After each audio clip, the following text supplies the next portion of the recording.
Good afternoon, Birmingham. Well, here we are. Reform UK meeting in Birmingham. There's joy, there's optimism, there's humour, there's great belief that we can turn this country around. And yes, there are fireworks, and we enjoy ourselves. But spare a thought.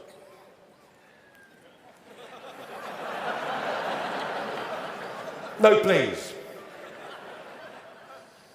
Spare a thought for Downing Street this afternoon, where the curtains are drawn and the political life of the most unpopular and most useless Prime Minister in living memory is drawing to a close.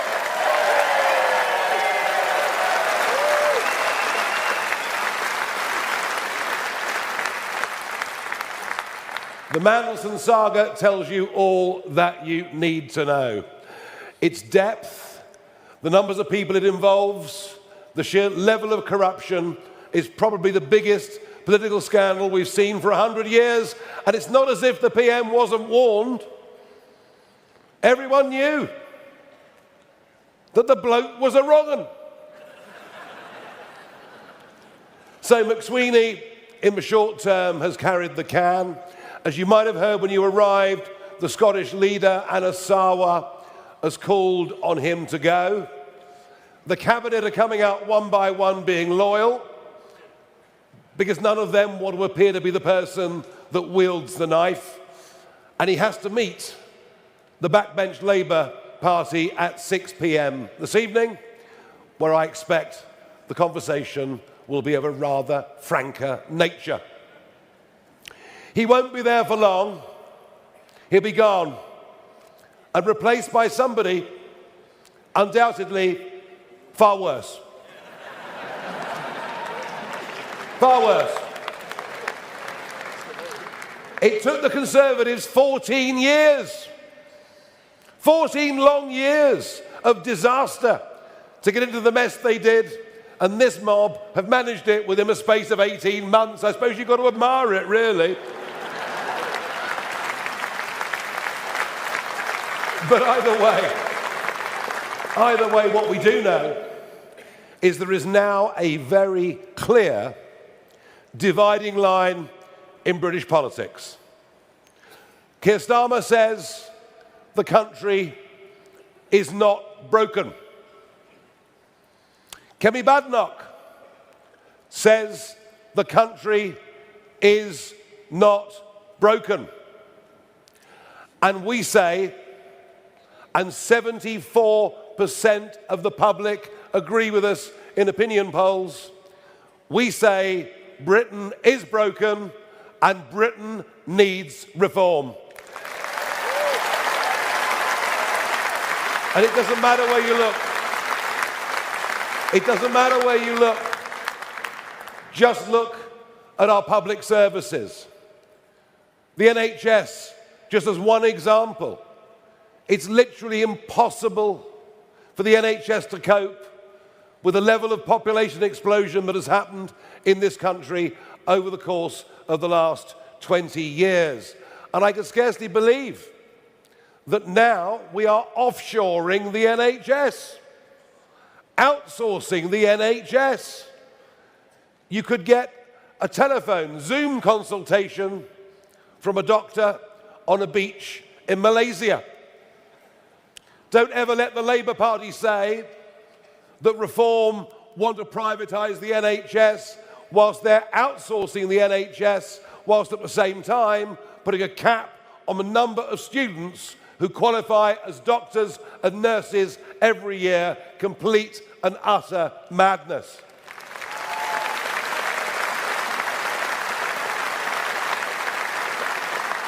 And of course, our borders are completely broken. And this, I think, in many ways represents the greatest breach of trust between the governors and the governed. You think of it, the 2010 manifesto from the Conservatives, the 2015 manifesto from the Conservatives, the 2017 manifesto from the Conservatives, promising to reduce net migration to tens of thousands a year. And then in 2019, a Boris majority, Brexit done, every reason to believe we'd get a grip. And then we got the Boris wave with net up to 1 million people coming in a single year, most of whom are not bringing the kind of skills and support that our country needs. And frankly, whether it's immigration or anything else, the Conservatives were a disaster. They broke Britain, and all that Starmer and Labour are doing is making the situation worse. And the same comes for illegal immigration. Just think about it. How could it be in our interests to allow nearly 200,000 undocumented young males into our country? And that is what has happened under both the Conservatives and Labour, and now more people have arrived by boat under Starmer than did under any other Prime Minister. Our borders are broken. Our economy is broken. No one dares admit it. The national debt increased 2.5 times in 14 years of Conservatives and is now absolutely, totally out of control under what I think, despite the CV, oh no, she's got a good CV, that Rachel Reeves. 10 years, a senior economist at the Bank of England. Do you know what? She is the most useless Prime Minister in our history and an embarrassment to us on the world stage. She clearly hasn't got a clue what she's doing.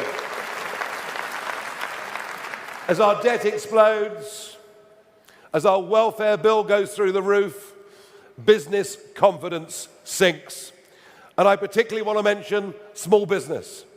There are 5.6 million men and women out there engaged in their own enterprises who frankly feel persecuted by both of the last two governments.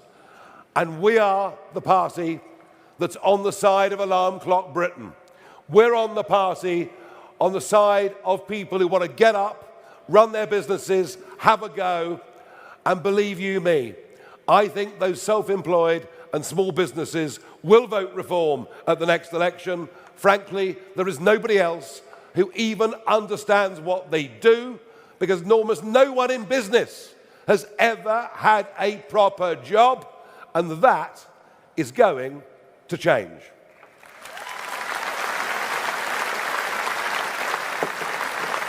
We are deindustrializing at a rate of knots.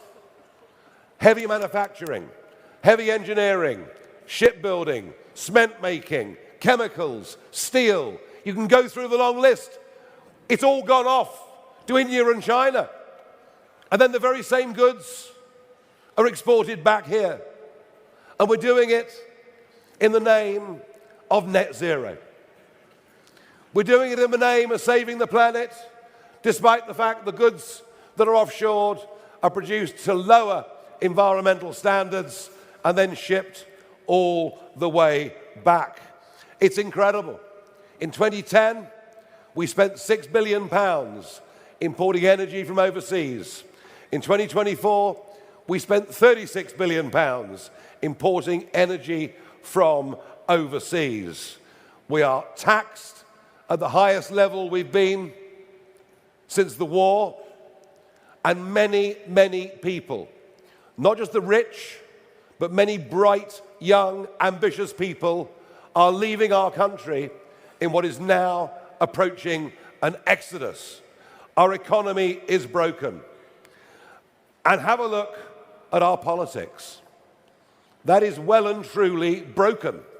Well, you can see how broken the Labour government is, but think of the 4 years of endless psychodrama the last Conservative government put us through. Too busy fighting each other to even consider standing up and fighting for the voters and the people of this country. We have a Prime Minister who is not a leader, and things are changing on both the centre-right and the centre-left.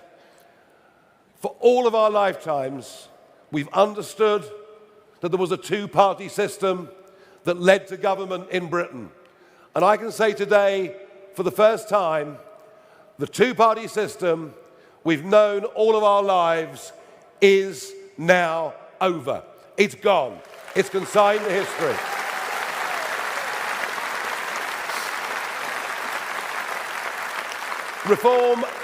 Reform has broken the mould of British politics, something Roy Jenkins tried to do 40 years ago and failed.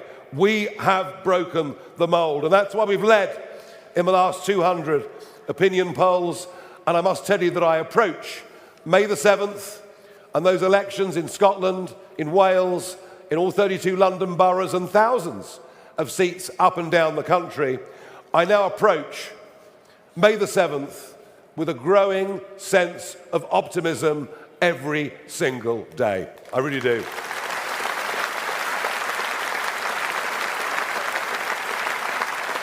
And so broken is our politics, they've even started cancelling elections.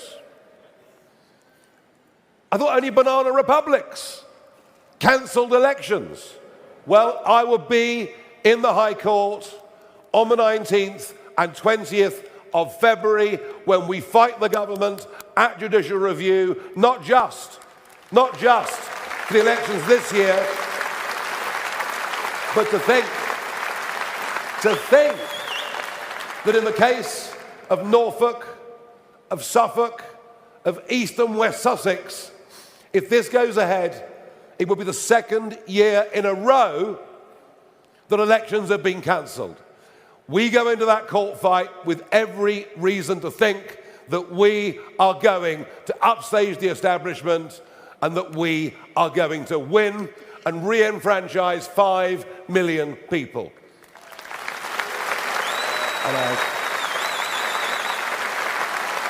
Now, there is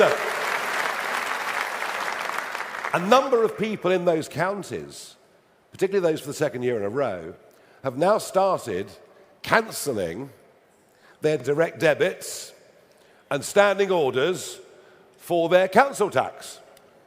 They're doing so on the basis of no taxation without representation. Now, of course, I could not possibly. None of us could we? Behave, Lee. We couldn't possibly support such action, but do you understand? I'm sure you'd feel the same way. We're going to do something about it. Now, if Sir Keir or whoever follows you, and if Kemi, if you don't believe Britain is broken, I tell you what, come here to Birmingham, because Birmingham is well and truly broken. The city is bust. Another volunteer to stand for the council elections. Thank you very much indeed, sir.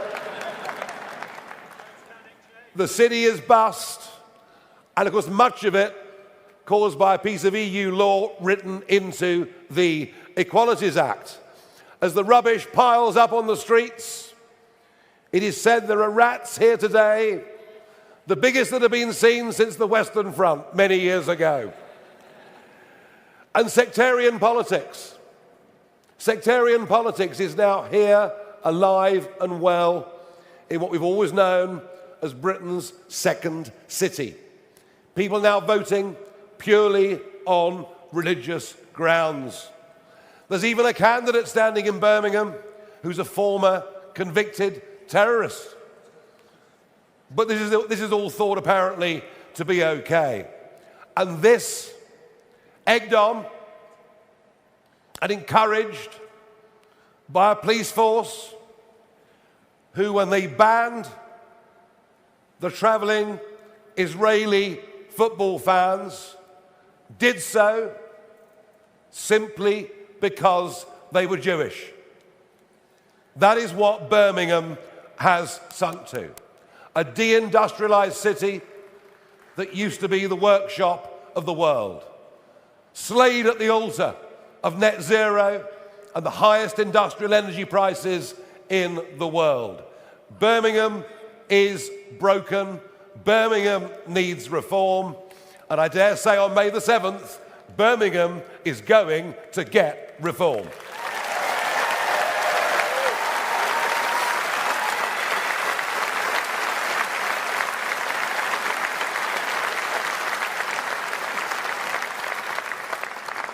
Now, unless you face up to the facts that Britain is broken, unless you're prepared to be honest enough to accept the depth of trouble that we're in, you can't begin to even contemplate what the actions needed to rectify it are.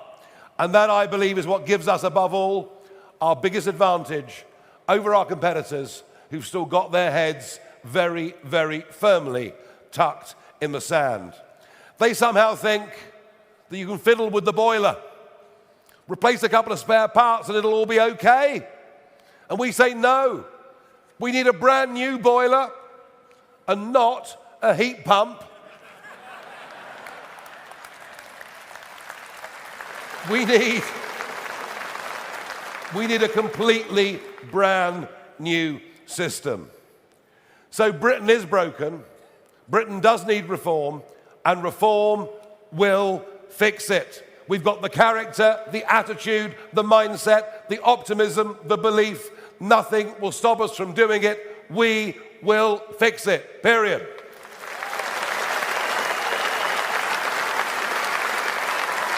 And we will stick to our fundamental principles. We will stick to the slogan that summarizes why we are and what we are. Our priorities are family, community, and country, and we care about those things, frankly, to the exclusion of all else. Because if we do, and we respect the Judeo-Christian principles which underpin the entirety of our civilization, if we understand those things, respect those things, then we can proceed with people in position and with policies that will all be based around one political theme. And that political theme is national interest. We will act in the national interest and of its people at every given opportunity, regardless of criticism.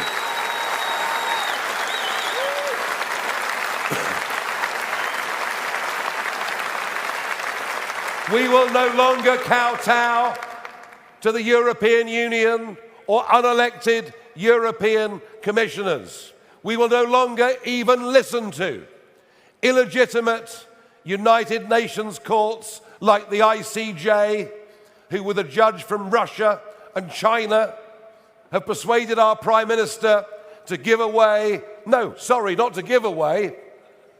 to pay to hand over the strategically important Chagos Islands. We will not be listening to courts like that in the future. We'll be acting in our own national self-interest.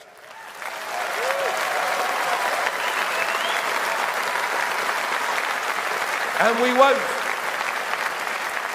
we won't do the bidding of the Chinese Communist Party in the shameful way that this Prime Minister, this government, and many of its officials do. Did you see after his visit to Beijing that today British citizen and democracy rights campaigner Jimmy Lai has been given a further 20 years in prison? Starmer doesn't negotiate. Starmer doesn't stand up for the interests of British people, of whom Jimmy Lai is one. He surrenders at every twist and turn. And we will end DEI in our public sector.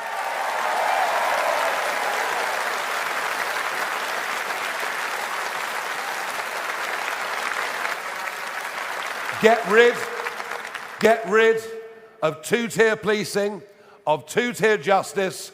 We will, because we're firm, we're determined, we don't mind what abuse we're going to get, we will stop the rot. And we'll do it because the national interest demands that we do. Just as it demands that we abolish this insane net zero agenda, it's going to go under us. And we will.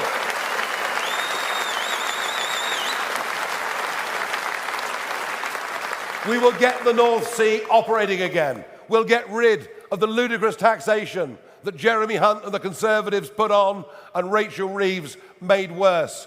Whether you like it or not, we will be using oil and gas until at least 2050. So in that case, why not simply produce our own? It makes sense. It's in the national interest. And we will look to countries like South Korea, who were able to do nuclear energy with no concessions on safety for a quarter of the cost that it does our bungling idiots in government. We'll produce oil and gas, we'll build nuclear energy, because frankly, we're going to need it.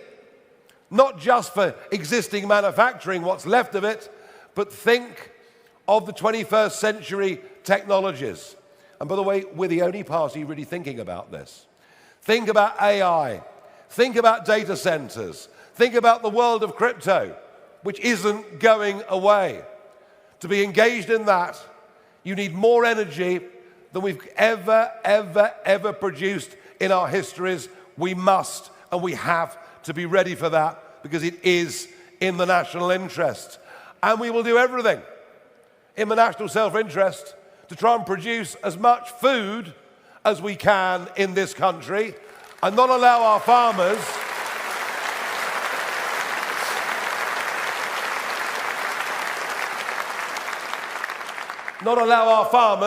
to be bought out by those biodiversity deserts of solar farms.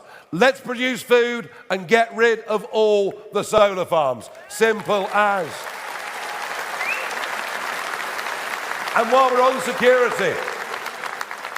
security, Starmer's hideous 11-year surrender of much of our fishing to European countries has been a hammer blow to coastal communities all over this country, and we will take back what is rightfully ours, give our fishing industry a chance to live and thrive.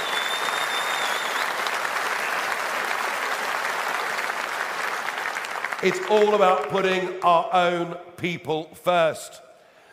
And in our national interest, we must stop extreme teaching unions poisoning the minds of our kids. We've got to stop this happening.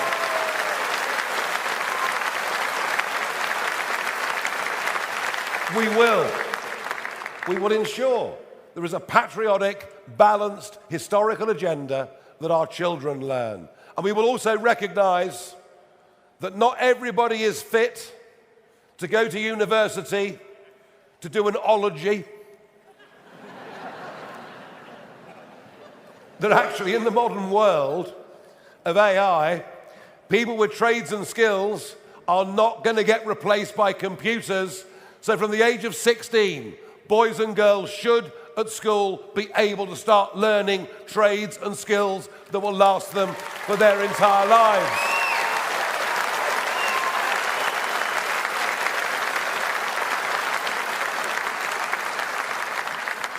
But we have to start making money. The country is going bust. We're caught in a trap where there are many at work who would actually be better off on welfare. And we will have to cut the welfare budget. Not everybody will like it, but, you know, I'm sorry, but mild anxiety,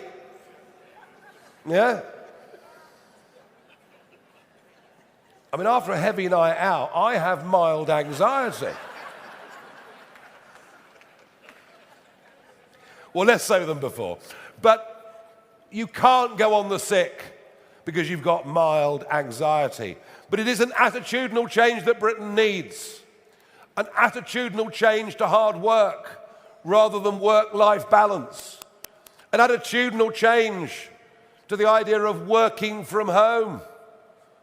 People aren't more productive working at home. It's a load of nonsense. They're more productive being with other fellow human beings and working as part of a team. I want us to be the champions of have a go Britain. People setting up businesses, people having a go. They may succeed, they may not, but many will, and I'm pleased that Kevin Byrne, who was the founder of checkertrade.com, is going to be our mentor in helping us produce the right policies for millions more men and women to set up their own businesses and have the chance to make a big success of their lives. And I'm proud that we're going to do that. But the Whitehall class don't get it. The Westminster class don't get it. They don't understand hard work. They don't understand business, and we do. And the same goes for tax. Why would you want all the richest people who pay the most amounts of tax to leave the country? Because if you do that, it means the taxes that everybody else has to pay, who's at work, go up. It is the economics of jealousy. It is the economics of small-mindedness. It is the economics of stupidity. And I want to reverse the exodus. I want the rich to come back and pay taxes here. I want to stop young 30-something ambitious people leaving our country. And tax is part of it, but it's not all of it. One of the other reasons people are leaving London in such numbers is because of the near collapse of law and order. And it isn't just London, is it? It's the same in all of our cities. And the academic experts will tell you that crime is falling. Is it hell? Whether it's phone thefts or frauds or sexual assaults or whatever it is, crime is getting worse. And that's why I'm very, very pleased that after all these years of Sadiq Khan, of London becoming lawless, the beginning with our campaign on the 7th of May in the 32 boroughs, but heading on to the London mayoral elections in a couple of years' time, our candidate is going to be vigilante mum Layla Cunningham to bring back law and order to London.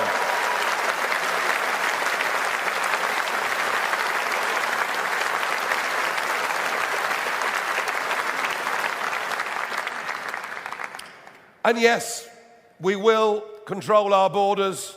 We will act in the national interest in terms of defence, in terms of waking up to the fact that our defences were shredded in 14 years of Conservative government, and despite all of Labour's promises, it isn't actually happening. And if we have to cut the welfare budget to make our defences stronger in a dangerous world, well then that is exactly what we are going to have to do. We can't defend ourselves right now. We need to be able to. Now, 20 months ago, I took a very big and life-changing decision. Having retired from politics, once we got Brexit over the line, I decided that I would come back into politics, and I did so because I believed that at that moment in time, I was the best person to lead the fight back against the shredding of all of the values and all of the good things that this country had stood for. I can't be bought. I can't be bullied. I've stood for the same principles for many, many decades. I'm not doing this for my health.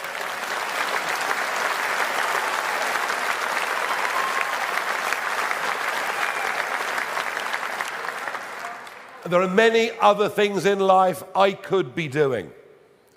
But 18 months on, I believe even more strongly that I am the right person at this moment in time to lead this vital and historic movement. And I won't get everything right, but I will always lead with courage. If you can survive the snakes in I'm a Celebrity, Get Me Out of Here, you can survive pretty much anything. But of course, the criticism consistently has been, you're not ready for the election because you're a one-man band. Well, that is all changing, and it's changed rapidly. Whilst we've had in the existing team talent, hard work, ability, and life experience, what we've lacked is experience in number 10. What we've lacked is experience in government. What we've lacked is long-term experience in Parliament. And that is why Nadine Dorries, Jake Berry, Nadeem Zahawi, Danny Kruger, Andrew Rosendahl, Robert Jenrick and Suella Braverman are very welcome in our camp, and we're delighted to see many of you here today.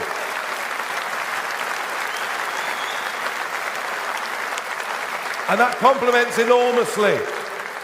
That complements enormously what myself and David Bull, Zia Youssef, Richard Tice, Sarah Pochin, and of course, Lee Anderson have been doing already. Anyone from the outside can see we're now beginning to actually build a team of people. And I will also go on encouraging those from outside politics with expertise to join us. People like Colin Sutton, people like Vanessa Frake, and there are many, many more people out there who will answer the call because they realise just how much trouble our once great country is in. The May the 7th elections are crucial. They are our equivalent of the midterms. And I'm pleased that we've got the right leadership in Malcolm Offord in Scotland, Dan Thomas in Wales, and Layla Cunningham in London. We've got the right people.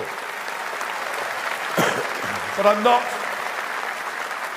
not going to wait until after May the 7th for the next phase, because things are moving rather quickly out there. I will, within the next few days, start to unveil the first people who will act as our spokesman and act as our shadow cabinet ministers. That is coming in just a few days' time and will represent yet more maturity for our party. And I'm looking forward to that, very, very much indeed.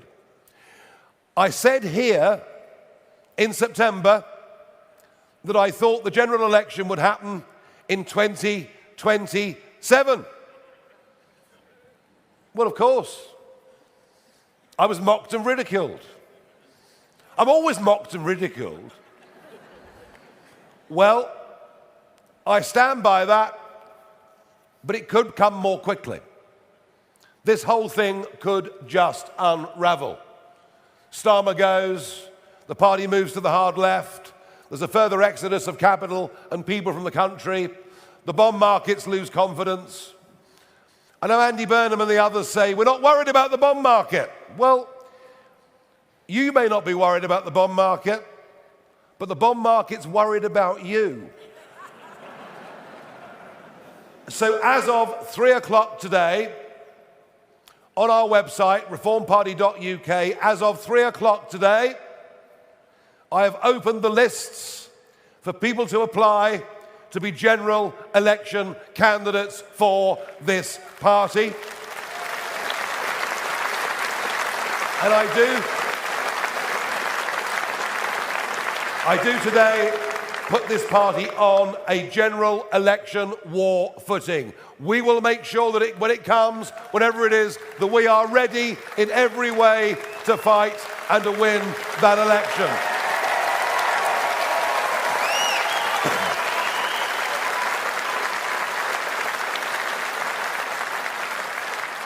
And we're fighting because we believe that we want and need a proud, independent country that stands up on its own 2 feet, cherishes its past, but embraces its future.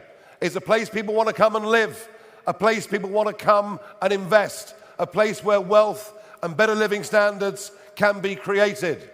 We have been totally failed by the two-party system, totally failed by career politicians.